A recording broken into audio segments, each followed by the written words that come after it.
राधे राधे, जय हिंद। जैसे कि हमने जो कल रिएक्शन पढ़ी थी, तो आज हम मेथिल एमीन से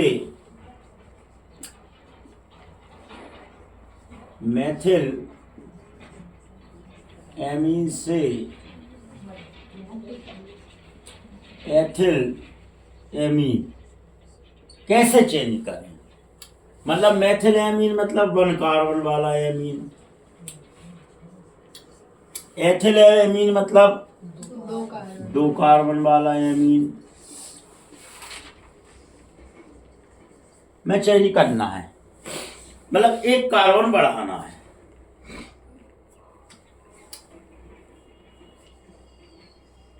एमीन को हमेशा HONO से अभिकृत करके N2H2O बाहर निकाल के और हम एल्कोहल में चेंज करते हैं। एल्डिहाइड में भी किया था और यहाँ भी कर रहे हैं। सीधा N2 निकालो, H2O निकालो और ये एल्कोहल में चेंज करो। पहले भी अपन ने करो जा। अगले स्टेप में आयोडीन की अभिक्रिया करके फास्फोरस की उपस्थिति में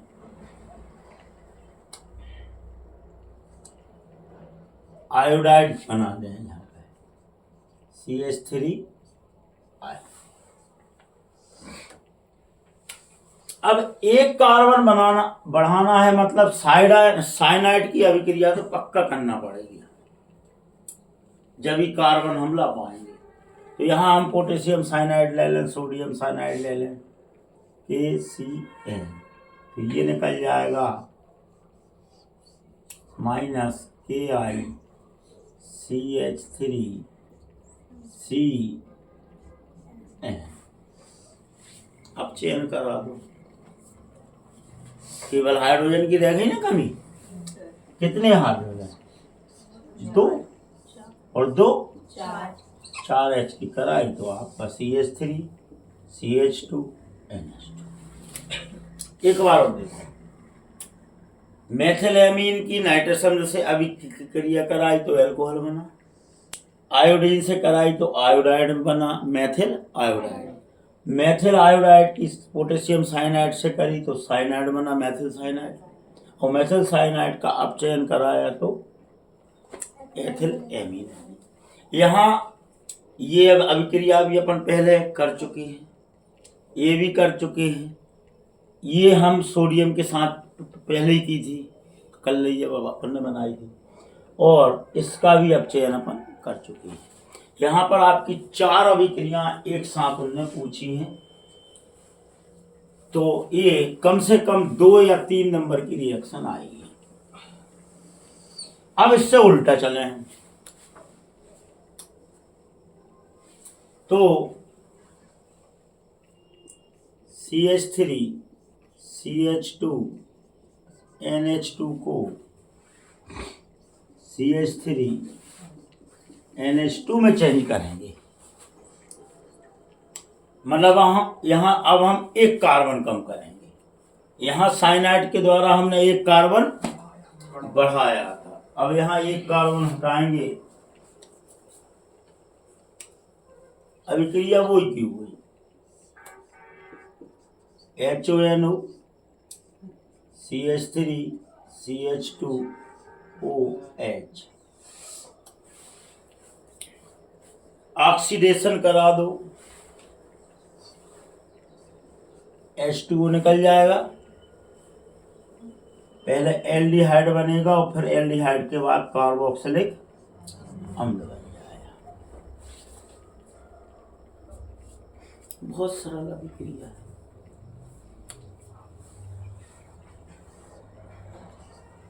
हाइड्रोजोइक अम्ल से N3 नहीं, अमोनिया से कराओ ना सीधी, NH3 तो एक एच निकल जाएगा, एसिटामाइड बन जाएगा CH3CONH2। अगले स्टेप में हमको केवल क्या निकालना है,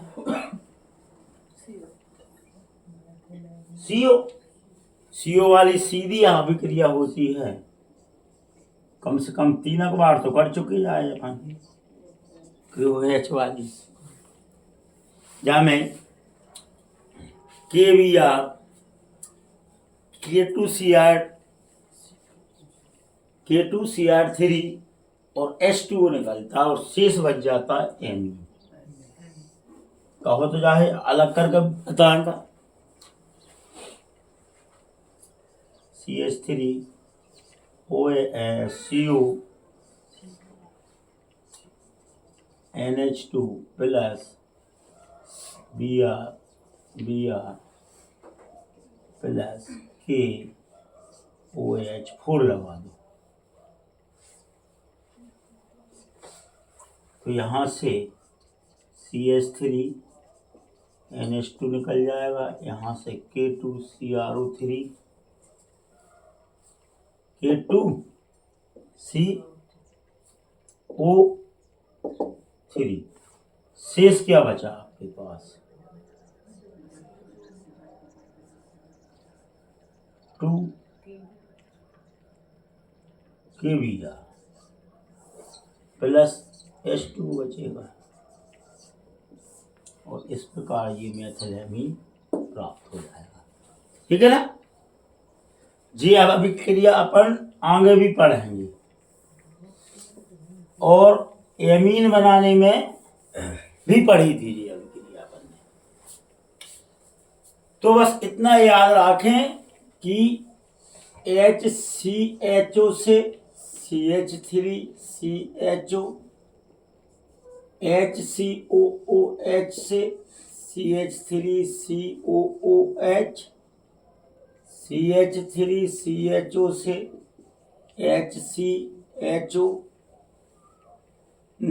हाँ CHO, और CH3COOH से CH3 नहीं HCH, और CH3NH2 से CH3CH2NH2, और CH3CH2NH2 से CH3NH2। ये परिवर्तन, ये अभिक्रियाएं हमने पढ़ी। इन्हें एक बार आप अलग सब एक अभिक्रिया एक पेज पे लिख लेंगे तो हमें अंतर समझने में, सब में ऑक्सीडेशन होते हैं, सब में नाइट्रस अम्ल की अभिक्रियाएं होते हैं, कहीं अमोनिया की हो रही है तो कहीं हाइड्रोजोइक अम्ल, और 2 में Br2KOH की हो। जब चारों 6 अभिक्रियाओं को अपन जब एक साथ लिखेंगे ना तो वे चारों में अंतर, क्योंकि ऐसा ना हो कि पूछ रहा है ये और करते करते अपन यहाँ बीच में इस पर पहुंच जाए, या पूछ रहे हैं ये तो थोड़ी बहुत शुरुआत की तो कुछ यहाँ पहुंच गया, कुछ और अभिक्रिया पूरी गड़बड़ करके खिचड़ी कर दे करने वाले, ऐसी स्थिति ना हो। अगली अभिक्रिया है TNT से TNT से TNP बनाइए, ट्राई नाइट्रो टायोलिन, और ट्राई नाइट्रो बहुत सरल अभिक्रिया है। पहले तो बनाओ टायोलिन और फिर ट्राई नाइट्रो, ट्राई नाइट्रो से तो अब अपने बोलनी नहीं है, काय सेम ही रहने, केवल हमें गोल करना है क्या, मैथिल ग्रुप, तभी ये बन जाएगा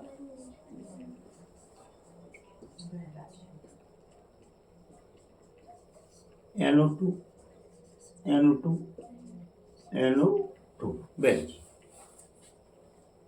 ऑक्सीडेशन करा दो,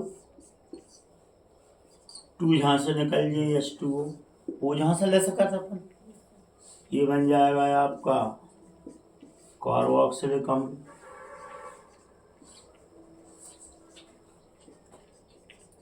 N2 से हमें छेड़खानी नहीं करनी, क्योंकि ये एक विस्फोटक पदार्थ है। थोड़ा सा गर्म करें, क्या करो, -CO2 और जो H यहीं सेट हो जाए तो T ट्राई नाइट्रोटाइड और ट्राई नाइट्रोबेंजीन में चेंज। बिना टेंशन के अभिक्रिया भैया, कोई दिक्कत नहीं आई।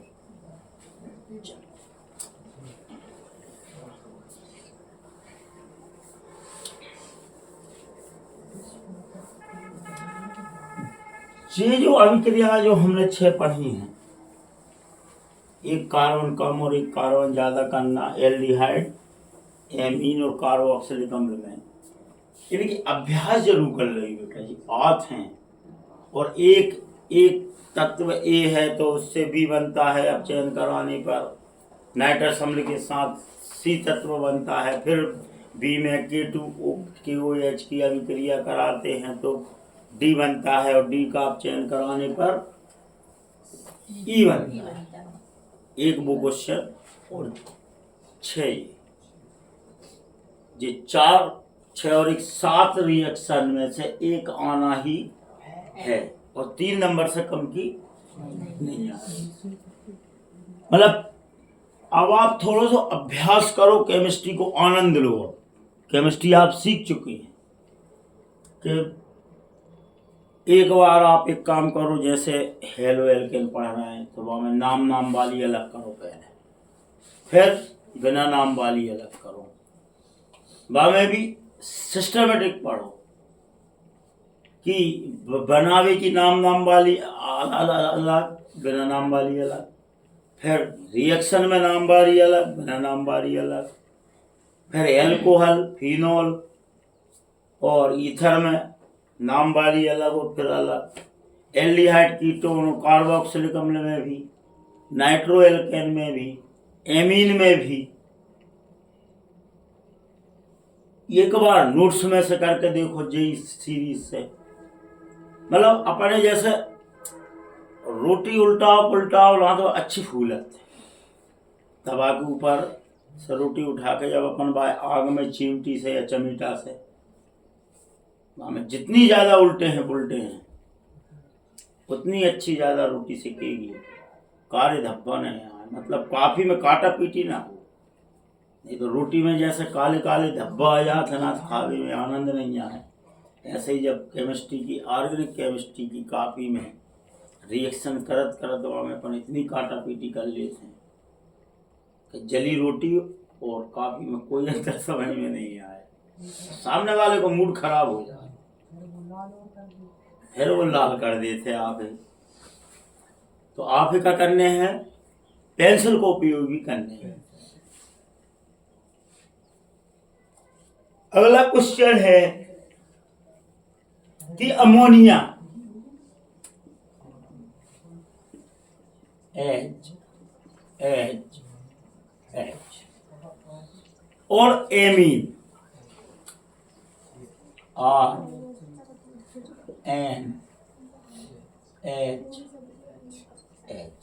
मतलब NH3 2 लोन पेयर इलेक्ट्रॉन है, और NH2 2 लोन पेयर इलेक्ट्रॉन है, दो। इनमें इसकी अपेक्षा यह अधिक बेसिक है, एल्कलाइड क्षारीय। कौन? एल्किल एमीन अधिक क्षारीय है, अधिक, और ये क्षारीय है कम। क्यों? दिखाई ये देख क्या रहा है, अमोनिया में एल्किल ग्रुप न होने के कारण कम क्षार, और अमोनिया में एल्किल ग्रुप होने के कारण आधे नंबर पक गए, आधे नंबर मिल गए। अब अमोनिया में ऐसा क्या है, और एल्किल मूलक में जो आर ग्रुप जुड़ा है, एल्किल एमीन में एल्किल मूलक जुड़ा है, इसमें ऐसा क्या है कि यह अधिक क्षारीय है। तो नाइट्रोजन के पास जो लोन पेयर इलेक्ट्रॉन है और alkyl group positive I effect डालता है। क्या डालता है? Positive I effect. और जैसे ही पॉजिटिव आई इफेक्ट डालेगा तो इलेक्ट्रॉन की डेंसिटी कहाँ बढ़ेगी? नाइट्रोजन की ओर। और जब नाइट्रोजन की ओर बढ़ेगी तो लोन पेयर इलेक्ट्रॉन की डेंसिटी भी बढ़ जाएगी। तो इसके कारण इसका क्षारीय गुण अधिक हो जाता है। मतलब alkyl group plus I effect के कारण नाइट्रोजन पर इलेक्ट्रॉन घनत्व बढ़ा देता है, इलेक्ट्रॉन की डेंसिटी इंक्रीज कर देता है, जिसके कारण इसका नेचर क्षारीय हो जाता है। इसमें एल्किल ग्रुप ना होने के कारण नहीं होता तो नहीं होता। अब यहीं पर एक क्वेश्चन और पढ़ लो कि अमोनिया H पीछे है जो क्वेश्चन H RNH,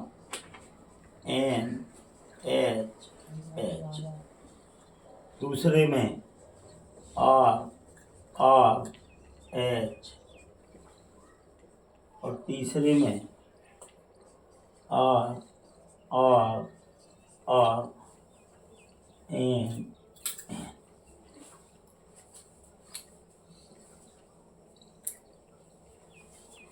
और इनमें सबसे कम क्षारीयता तो किसकी होगी? अमोनिया की होगी, इसमें दो राय नहीं। क्या में एल्किल ग्रुप। इसके बाद क्षारीयता किसकी होगी? मालूम नंबर 1 पर, नंबर 4 पर ये है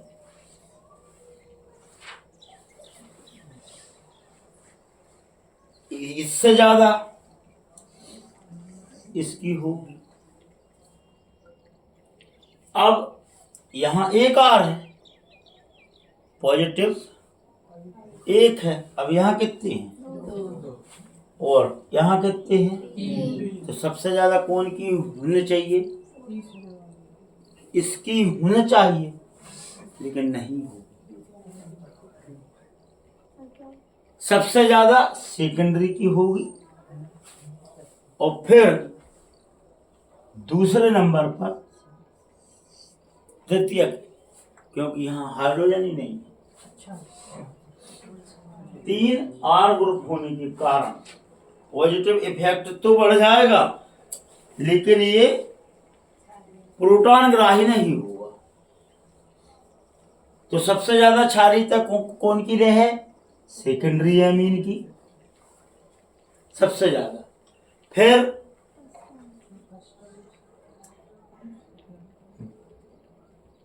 तृतीयक एमीन की, फिर प्राथमिक एमीन की, फिर अमोनिया।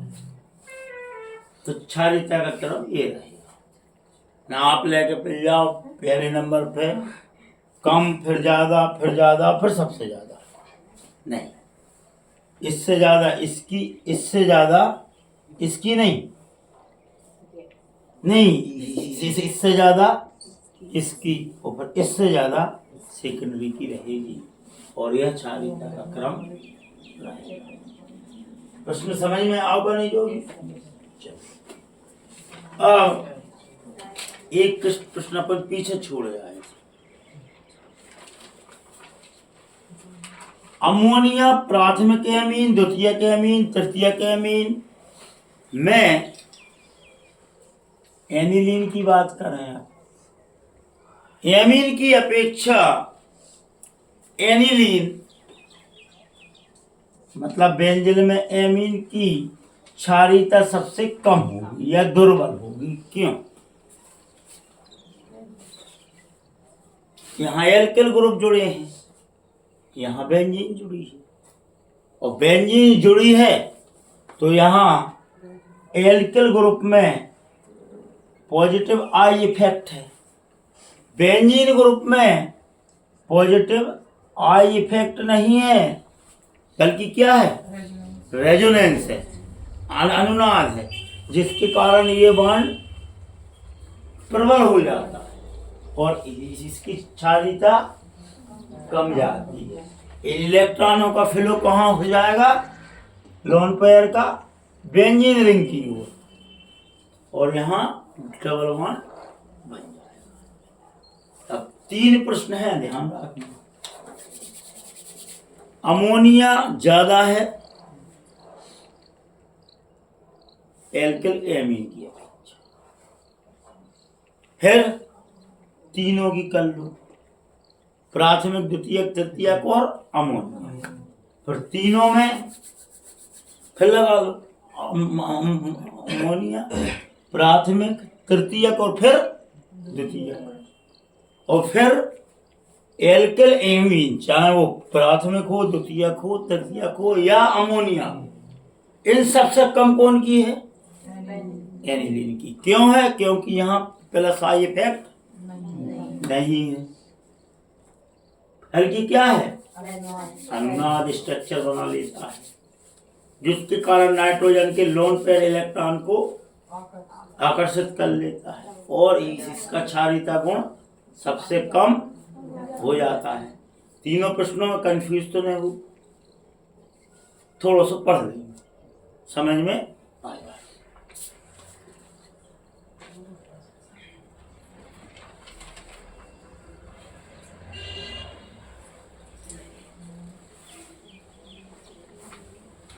अच्छा, एमीन जल में विलेय है क्यों? अमोनिया जल में घुल जाती है क्यों?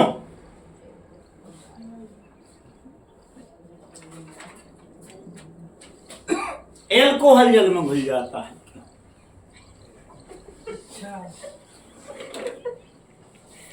अमोनिया जल में घुल जाती है क्यों? एमीन जल में घुल जाता है क्यों? क्योंकि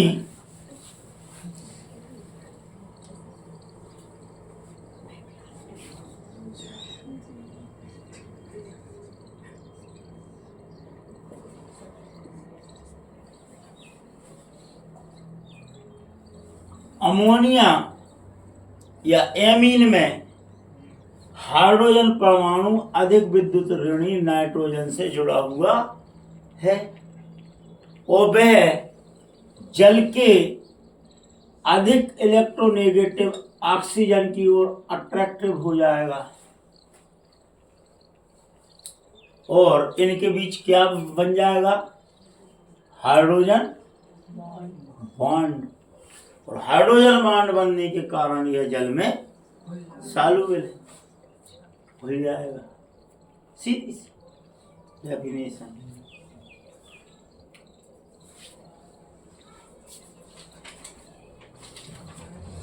नाइट्रोजन वाली यूनिट समाप्त। राधे राधे, जय हिंद।